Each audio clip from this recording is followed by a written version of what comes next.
This is so wrong indeed. But welcome to the Halloween episode. Oh my. Oh my. That is rich and compelling. He's Siegfried, I'm Roy. Welcome to Bet. 30 minutes of Halloween fun and special effects right at our fingertips. This is gonna be an interesting one. We were not. You look. I feel like I have to take a bow after every time we call on the. There it is. I gotta go like that and bow. For the people, and then you get the round of applause. I'll tell you, I want that hair. The hair's not I find myself wanting that hair. It's a nice wig. It's a nice salad. All right, to everyone on Facebook and Twitter, thank you for watching. We appreciate it. You can also check us out on YouTube, youtube.com/ESPN Sports Betting. We have a lot to get to today. Thursday night football, a variety of games in which we have been given no clue as to how they're going to operate, no clue what the questions are going to be, no clue what the answers are going to be. I can barely read these cards. That might be an educational thing, and that might be on me, but that's all coming up in a little bit. And, of course, we don't have a name for her, but if we're going to be Siegfried and Roy, well. And I really credit you, Roy, for coming back from the afterlife and joining us here for today's episode of Bet. It's good to see you again, old friend. Perhaps my finest trick. Perhaps my finest trick. Mm-hmm. There's no easy way to transition from that to Eliminator, but this guy right here, Siegfried, a.k.a. Tyler Fulton, still going strong as we approach Week 8. You nailed it again last week. You went with the L.A. special. You told people, get on the Chargers. Right. You also said be weary of the Rams. But that was just a piece of advice against the good Bears football team. We're not worried about that. We're worried against the Chargers. You're still cooking. I am cooking right now. I am hot when it comes to the Eliminator Challenge. Oh, man. At some point, it's going to go. I don't know if it's behind us. I am on fire when it comes to the... See, it's only Roy who possesses the magical powers. I'm sorry, Siegfried. You'll do as you're told. Staying hot here with the Eliminator Challenge. Remember last week I had the issues where I couldn't really pick on the Jets or the Giants? I can do that again this week. The Giants play the Buccaneers, and the Jets play the Chiefs. Chances of either of those teams winning against two legit Super Bowl contenders? Slim to none. Very, very small. So I'm going to go with the Buccaneers. Now, there is concern about this game even happening because of COVID issues with the Giants. That's something I'll have to monitor. I can pivot to the Chiefs if I don't feel comfortable, but if the game is played on Monday, I like the Giants. I like the Buccaneers to take a bite, like our little Montague here. This is where you just, come on, give it to people. And he's going with the Bucs. I want the Bucs. We'll have it. We'll have it by the end. I know we're going to have the fire effect. This is awesome, too. We're going to have smoke rolling through as well. All right, so going with the Buccaneers. Backup plan for people who might not be comfortable because of the COVID situation with the Giants. I would do the Chiefs. Yeah, I would do the Chiefs. Okay. And if I'm avoiding anyone, you know, the Saints kind of scare me a little bit against the Bears, but I'm going to go with Green Bay against the Vikings. The Vikings coming off the bye, Vikings fresh. They should get Dalvin Cook, it looks like, back in the backfield. Obviously raises their ceiling offensively. And, of course, the Packers defense doesn't scare me at all. Again, like I've been saying with Russell Wilson, and the Seahawks, just one kind of bad game, one mistake from Aaron Rodgers, and that defense might not be able to compensate for it on the other side. So with Thielen, Jefferson, and Dalvin Cook ready to try to attack, I'm wary of the Vikings maybe pulling an upset. I still think the Packers win that game more often than not. Should be. The Vikings off the bye, Dalvin Cook healthy. They're going to be able to run the ball against Green Bay and high wins in that game. More on that throughout the course of the show. High wins could cut into that passing attack, could make it a little bit easier for the Vikings to keep that game close. For some unknown reason to me, we always talk about what I think when it comes to Eliminator. I'm terrible at Eliminator. We emphasize this every Thursday. I got so fed up with it, I decided, I'm just going to pick losers every week. And it went well until 2 weeks ago when I picked the winner in Denver, who beat New England, and then Arizona. Oh, wow, you're on a streak? Yeah, so now I'm picking winners when I'm trying to pick losers, and I was picking losers when I was trying to pick winners. Don't overthink it. Just understand this. I'm done with this. I'm not playing in this bit anymore. I'll play with the Tiger. I'll do other things with my time. I'm not doing this anymore. I cannot get this right. So here's what I'm going to do. The show's called Bet. I'm going to give you a bet, something that we're not going to talk about in today's episode. lay the 3 with Seattle over the 49ers. Look-ahead line had this at 6.5. It's down to 3. That is too big of an adjustment. The Niners are going to be without Deebo Samuel, and remember something. Seattle, or I should say San Francisco, struggles to defend mobile quarterbacks. In 4 games last year against Kyler Murray and Russell Wilson, they were giving up about 24 points per game. Against everyone else, they're giving up 17 points per game. I think Seattle bounces back. I'd lay the 3. So you're done. You're no longer I'm not playing this game anymore. Right. I'm riding your coattails. You're the one doing well. Roy has tapped out yet again. Roy is out again. He's tapped out. I feel like we got to be careful with those jokes. Yeah, be careful with those jokes. That's fair. Roy Horn. So I learned your last name today. My last name is Horn, huh? Yes, Roy Horn. It's a great fish song. Tyler's taking Tampa Bay at the Jets, or at the Giants. It doesn't matter. They're both losers. Either one. Tyler says avoid Green Bay, and Joe Formo does not want to play. I don't think we needed the graphic. That little emoji that you got. That's cute. It's Halloween. People are trying to have a nice time. I don't think we needed to go that far. End of segment. End of segment. I'm just burn the segment to the ground. I'm calling for the signal. Burn the segment to the ground. Or bring us Montague. That's a nice little transition right there. As we work our way to Thursday Night Football, the Carolina Panthers hosting the Atlanta Falcons. I like the smoke coming in on the screen, Yeah, I do too. It's spooky. This is it's overwhelming with technology being involved with this show. Carolina has been bouncing around all day as a favorite. They're down to 1, they're to 1.5, they're to 2. They're now officially laying 1.5 as of this moment, total of 51.5. Do you know, sir, that underdogs have performed quite admirably on Thursday nights? They've covered 5 in a row. I did not, but now I have been informed. It's magic. Thank you, my friend. Thursday night magic. I love it. That's a tremendous trend and/or stat there. You think it keeps up tonight? So you like Atlanta then? I don't have a side. I've got props. I know you've got props that we're going to dive into, but Okay. if you're looking at a side, are you doing anything here? I'm looking at Carolina. I don't know why. Atlanta, so far, so good on the analysis. I don't know why. Atlanta, they were 3-point dogs earlier in the week, are now 1.5. I don't know what's going on there. Atlanta hasn't done anything to impress anyone as of late, have they? They literally find ways to lose games in the most improbable fashion.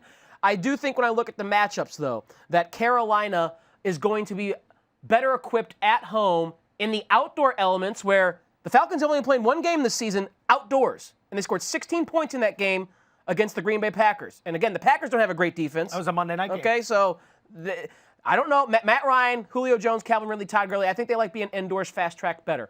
But I think Carolina's going to be able to better dictate pace as the home favorite.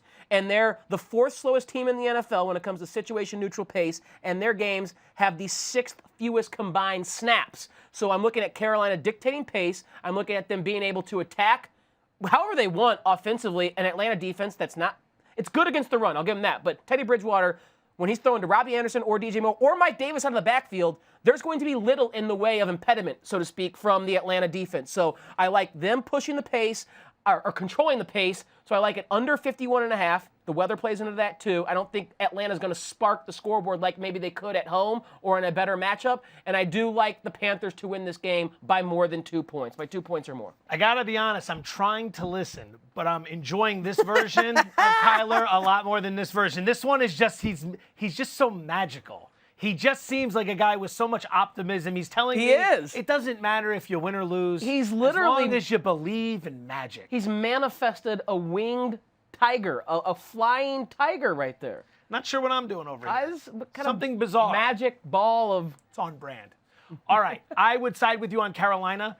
I think that they are the better football team. People keep telling me, and with my ears I'm hearing, Atlanta is better than their record. Yet I watch Atlanta play football, and they most certainly are not better than their record. They're very good at finding ways to lose football games. They rank dead last in the NFL or somewhere around there in opponent yards per play, and they rank 28th in red zone defense. Carolina shouldn't cruise in this game, but I like them to win. I think they're better coached. I think they're better organized. Now to some official plays that we really do like. Just got to get my picture here because that's fantastic. Make sure you get the tiger with the wings because that just looks beautiful.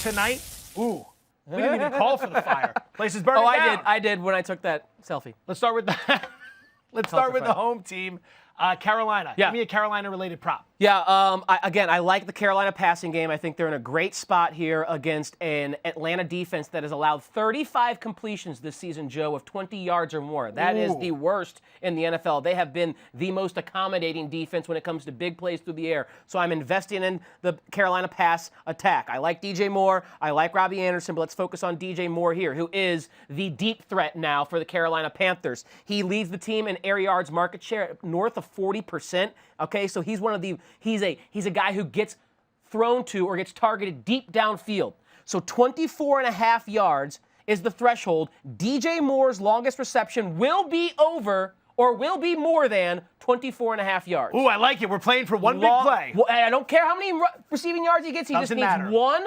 25-yard reception or more, and we cash. Hopefully it comes from my boy Teddy Bridgewater because I'm going over 283.5 passing yards for the Carolina quarterback. Take a look at Atlanta's pass defense as my colleague Siegfried here so nobly laid out. They're giving up an average of 333 passing yards per game. That is horrible. They have given up 307 or more passing yards per game in every game this season except the first one, which came against Russell Wilson. Seahawks got up big. They were able to run the ball late. Bridgewater's averaging just 275 a game this year, so a bit below what we're asking him to do tonight. But remember, a few weeks ago, he played this same Atlanta defense in Atlanta, and he threw for 313 yards in a low-scoring affair in which they had the lead late and were able to run the ball. Teddy Bridgewater, over 283.5 passing yards. Getting closer. By the end, we'll be there. All right, now to the Atlanta Falcons. Yep. Prop Falcon related. Yeah, again, going back to preferably a magical one. This one I do think will require a little whimsy, a little magic. We know little Matt belief. Ryan likes to chuck the rock. I am going to go under on his passing attempts, 38.5 for this game. Reasons why. Carolina, again, I expect them to dictate pace and tempo. On the other side of the ball, assumption of rational coaching, which at times has made a you-know-what out of you and me when it comes to coaching with the Atlanta Falcons. Big leap here. The best way to attack the Carolina defense is not through the air, but it's on the ground. They are wretched against the run, and they are awful in terms of letting running backs get out into the flats and catch passes. They've allowed 56 receptions to opposing running backs. That's the most in the NFL. I think, or at least I would do if I was the coordinator of the Atlanta Falcons, make this a Todd Gurley game. With the elements that they'll be dealing with, the wind and maybe some rain, and the fact that that's the best way to tackle Carolina, I think that Matt Ryan will be under 38.5 passing attempts. The only thing that gives me pause or would scare me is if Carolina gets out to such a big lead that they have to abandon the run game and just throw and throw and throw as they try and play catch-up. But I think this will be a close-scoring game throughout. I don't think one team jumps out ahead by 2 or 3 scores. Magical minds think alike. Okay. You want Ryan Well, we've been under doing on this the for passing 50, yards. 60 years, haven't we? We should be able to finish each other's sentences. Finish each other's sandwiches. Oh, yeah. No, sorry, I'm just really hungry.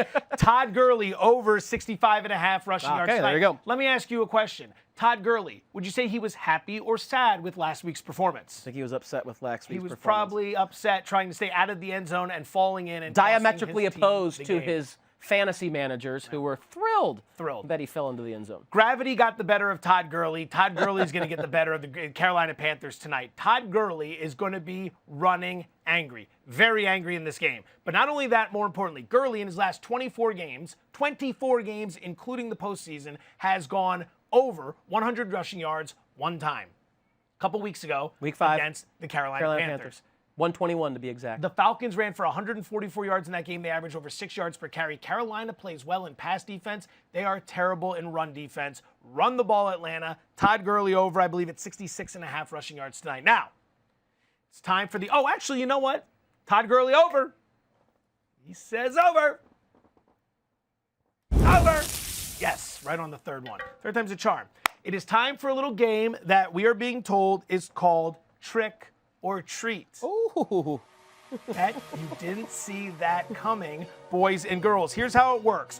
We are going to be given statements by the producers on the television screen. If we believe it to be true, that is a treat. False is a trick. Are you gonna? We're working together. I think that makes sense. You're gonna be able to follow along? True, treat, false, trick. There you go. Got it. Question number 1, or statement number 1, I should say. Justin Herbert has a better QBR than Ben Roethlisberger. All right, we're working together here. Off the top of my head, I would say that as nice as Herbert has been this season, Roethlisberger has been fantastic. He went into the Tennessee game with 11 touchdowns and only 1 interception, completing nearly 70% of his passes. Now, he did have some turnovers in that game, but I would go with old Big Ben. I would say, so wait, that means Roy, that would mean it's false. I think it is a treat, I'd say false. though. I'd say it's a trick. Herbert has been so good. Herbert's been amazing against great defense. We're on the opposite side here, huh? Okay, roulette bet. Okay. Roulette bet. Roulette bet. We'll go with you. You can have the first one. Okay. All right, we're saying treat. Look at that. Thank you. So you get yourself a chip. Very nicely I'll take done. it. Okay. Mr. Folger. Woo. Statement Siegfried number 2. Fischbacher to you. Fischbacher. All right, here we go. The New York Jets have a 45% chance to get the number 1 overall pick. To me, that seems high. Should be 100%. They stink. But 45 hypothetically, considering but real math, I think would make that a little bit too high considering there are other 1-win teams that we have in the NFL. You think that's a trick? I think that's a trick. I'll What side say with you on that. I don't have a really strong feeling. I'll go trick with you. It is a trick. They actually have a 55. So I was right, but my logic was incorrect. Yeah. It's okay. It's okay. It's closer to 100% like I had said. That's true. Man, they stink. Very true. All right, what do we got statement next? Number 3. Lamar Jackson has the fastest QB rush this season. We know this to be a trick because Daniel Jones, when he was huffing and puffing for that touchdown a few weeks ago and stumbled, he had a top speed that was basically equivalent to Tyreek Hill, or faster than Tyreek Hill had run this year. Come on. Yeah. Are you serious? Yeah, it's a trick. Daniel Jones. This is a trick. All right, that sounded good. Wow, look at that. All right, statement number, which, by the way, the DK Metcalf thing, highlight of the week when it comes to speed. DK Number was 4, faster. Pittsburgh is undefeated ATS this season. I can go ahead and solve this one for you. I bet on them when they played the Denver Broncos, and they did not cover that spread, and I was quite angry because of a fumble that happened at the beginning of the 4th. It swung all the momentum. 5-1. Get that one out of here. I don't find it funny at all to have to relive that memory. Get it out of here. What's next? Number 5, little Zen moment. You can go ahead and read this one. The first ever prop bet was believed to be given in the 1985 Pro Football Championship game. So that would be New England and Chicago. In the Super Bowl. How would anyone know? How would anyone actually have the answer? But we've had so many tricks lately. Maybe that's the trick. It's all tricks. It's all we tricks. get teased with a treat early, and then it's all tricks. I don't know how anyone could possibly have the answer to that. That's what I say. Do you think it's a treat? I think it's a treat. All I right, think it's last so time, obscure. I I'm think with it's you. so obscure it's a treat. All right, treat. I don't know where anyone got that data from, by the way. I would be very curious to know where that data came from. Very curious. The first ever prop bet. Maybe it was how many rushing yards William the Refrigerator Perry would have in that game. Old Refrigerator Perry. Final one, trick or treat. The largest parlay believed to be won in pro football, was 15 games. A 15-game parlay. Holy cow. Moly. Parlay to Paradise coming up at the end of the show. We have yet to win. Okay, so let's just look at it this way. There's 32 teams in the NFL, so the most games you can have in a week is 16. Okay, fair enough. Okay, so that just takes my magic away. I would like to believe someone's done better. I'll say trick. I would like to believe someone's gone even deeper. I'll side with you here. Trick. No trick. Wow. $5 bet. I did not perform well. 6 I owe you. figures. I did not perform well. Nicely done. You were razor sharp there, Siegfried. All right. Now. We have another game we're going to play? We do have another game. It's called Guess the Monster. Guess the Monster. And no. DK Metcalf. With the hair. Chasing someone. DK Metcalf versus this beautiful lion. Yes. All right, so here's how it works. We each have cards. We're working together again. Okay.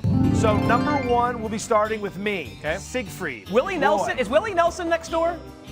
What's going on here? 6 monsters to choose from. Let's take a look at our options. And here are our options. 6 Remember these, because last time we did this game, I forgot what the options were. Goblin, Dracula, Ghost. I'll remember the top 3. You remember the bottom 3. Frankenstein, Werewolf, Creature from the Black Lagoon. Goblin, FWC. Dracula, Ghost. Frankenstein, Werewolf, and Creature from the Black Lagoon. All right. Here Here we go. We're going to blow this. I can just feel it. Frankenstein. You got the first question. First one. This monster is a vegetarian who also played basketball in a 1985 movie. What year were you born? That's Teen Wolf, What right? year were you born? 84. So you were alive for this. I was. I believe this was Teen Wolf, which would be Werewolf, Werewolf. which would be from my 3. We will go with Werewolf. Final answer. Regis. Boom. Yes. Cold day in Hades, if you're going to slide one past this group. All right, Cold Roy. day in Hades. Let's go, baby. Let's What do we keep got? it up. Let's stay hot. There we go. It's Probably shoulder. funnier that we I have are a bulky so off. shoulder. That's why I have a Bulky shoulder? So it just takes. Old softball injury. This monster has a national holiday named after it. ... And was also a loving husband and father on the Munsters. Was it Frankenstein? Vampire? Frankenstein. Or was the Munsters a Dracula? Was he a vampire? Or? Well, my 2 remaining ones were Creature from the Black Lagoon, which was not. I got Dracula, Goblin, Ghost. You don't have Goblin. or Frankenstein. Ghost. It's gotta Yeah, be it's Frankenstein. Yeah. Huh. The Munsters, they were Frankensteinish. I just thought there was one There's a Frankenstein. national I didn't think there was Frankenstein holiday? a family of Frankenstein. That's a great Fish song, by the way. There's a national Frankenstein holiday? All right, next question. This monster is modeled after the Academy Award. A Dracula? Because the Academy Award is kind of like this, and Dracula sleeps. I don't like think that? it's the Creature from the Black Lagoon. We're Should I going go with Dracula? That statue is modeled after. First of all, I don't know what the Creature from the Black Yeah, Lagoon I'm gonna have to pull that up right now. That Creature from the Black Lagoon. It doesn't necessarily feel as prestigious to win that award anymore. Like when Matthew Exactly. That's a McConaughey won an great Oscar, point. suddenly How it's many like, all right, people- How many people cool. have done that? Wow, that's the Creature from the Black Lagoon. what's it look like? Yeah, that's very that's odd. bogus. I think That's that bogus. was a trick. Yeah, I know. You can't see it out Private there. joke. Go. You have a phone in front of you right now. Type in Creature from the Black Lagoon in the old search machine and hit images. My question, this monster has appeared in more than 200 movies and hails from Transylvania. Dracula. Dracula. That's an easy one. That's an easy one. I'm almost insulted. Almost insulted. All right. Next question. These creatures, plural, are terrified of horses and love to sing. Terrified They've of appeared in horses. such movies as Harry Potter and Lord of the Rings. A little rhyme. These creatures are terrified of horses and love to sing. They've appeared in such movies as Harry Potter and Lord of the Rings. goblin? I had Frankenstein, A ghost? Werewolf, and Creatures from the Black Lagoon. My 3 are gone. I think a goblin, right? I'll go with goblin. Goblins seem afraid of Goblin horse. sounds good. Goblins, yes. Boom. Okay. Process of elimination. If you ever take the LSAT. And final question. famous Ghost. fictional examples Ghost. of these Ghost. include Ghost. Casper, Christmas Past, and Sam Wheat. How about, is that who Patrick Swayze was? Is that his name, Sam I'm Wheat? gonna have to look that It's one got up to too. be Patrick Swayze I'm from gonna have to Ghost. look that one up. It's Ghost. It's Ghost. There we go. So we're 5 out of 6. The Creature from the Black Lagoon. I mean, I hope you're I feel- Googling right now. I As if hope that you're. was a I mean, lie. like, this thing is an Academy Award. Right. It's like, congratulations. Moving forward, every time someone wins an Academy Award, I'm going to be like, Creature from the Black Lagoon, huh? Couldn't do any better? All right, so there we go. Interessante. Not bad. That's Well, that was the fun. show We did all every right week. there. Yeah. Roy, Yeah, it's we good did to have all you right really- there. Really, Roy, it's good to have you back. It's good to see you back here and work with you. How again, about buddy. here? Parlay to Paradise last week, not awful. No, 5 of 9. I blame Zubin. He got the mush all over us. I'm just kidding. It was a good pick. So there we are. None of us have any ground to stand on for having been great last week. Here's how Parlay to Paradise works, obviously. Tyler makes 4 every week. I make 4. We bring in a special guest. Those 9 get parlayed together for $50 in the hopes of making us a ton of cash. $32,000 last week. Swing and a miss. We haven't done it yet, but we just need it once. Yes, just need it once, baby. So let's begin. By the way, Kenny Mayne, special guest this week. Ooh, Kenny we Mayne. got Kenny Mayne on You're line on the 1. clock, on the T-box, as they say. Who you going with? So I have a theme to my 4 picks here. I can't wait to see it.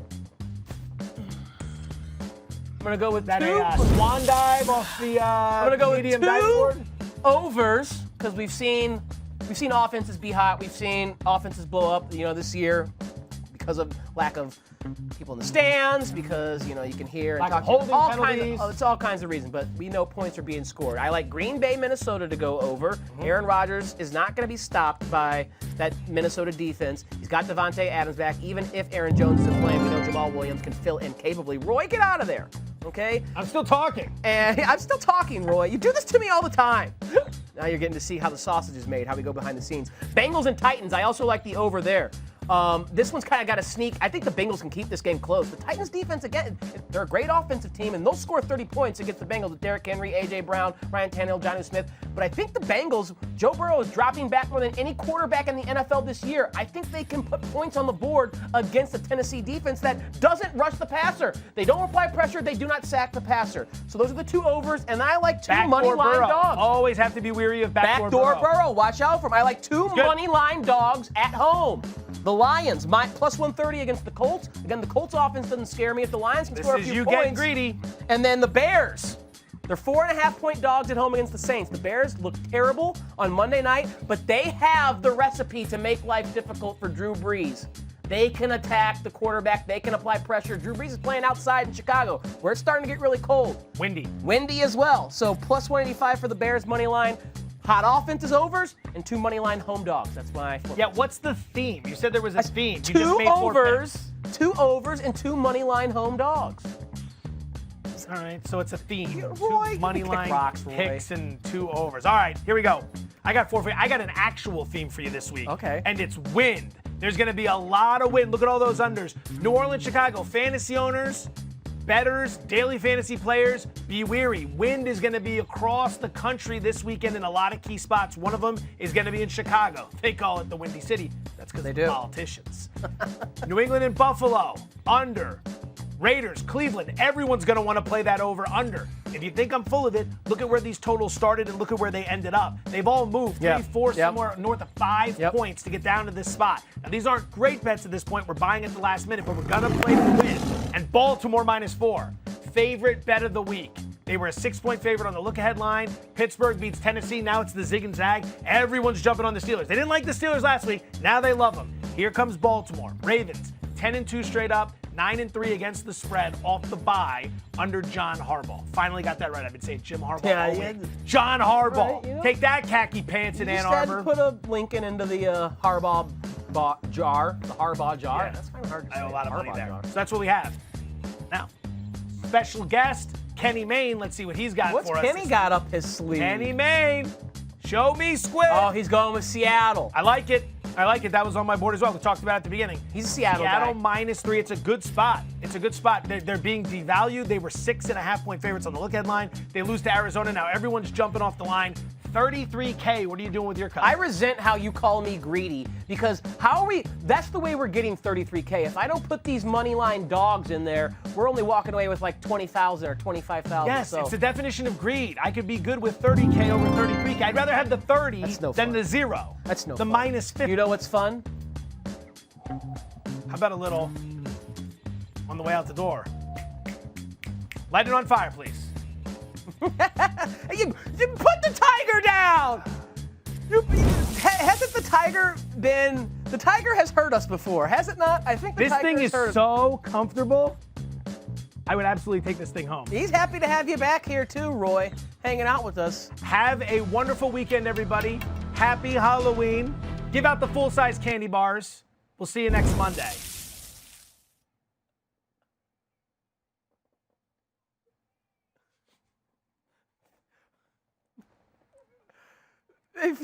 Biana finally nailed the...